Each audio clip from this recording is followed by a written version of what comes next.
গীতা এলএলবিতে আজকের পর্বে আমরা দেখতে পাবো কেস থেকে বাঁচার জন্য কৃপান পদ্মকে সিঁদুর পরিয়ে দেয়। এদিকে গীতা ও স্বস্তিকের বিয়ে শুরু হয়। কিরণকান্তি বাবু অগ্নিজিৎ মুখার্জিকে ফোন করে বলে কৃপান পদ্মকে সিঁদুর পরিয়ে দিয়েছে।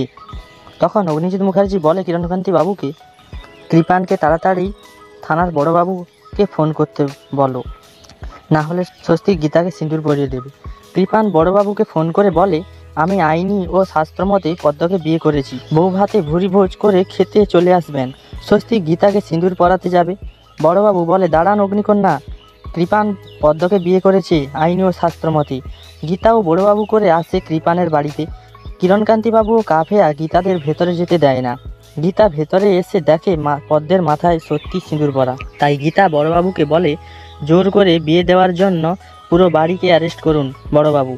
তো বন্ধুরা, মিথ্যে বলে নিয়ে এসে পদ্মকে কৃপান বিয়ে করে, সবটা কি পদ্মের ফোনে রেকর্ডিং করা আছে? আপনাদের মতামত অবশ্যই কমেন্টে জানিও। আরও নতুন নতুন আপডেট পেতে আমাদের চ্যানেলটিকে সাবস্ক্রাইব করে অবশ্যই পাশে থাকুন।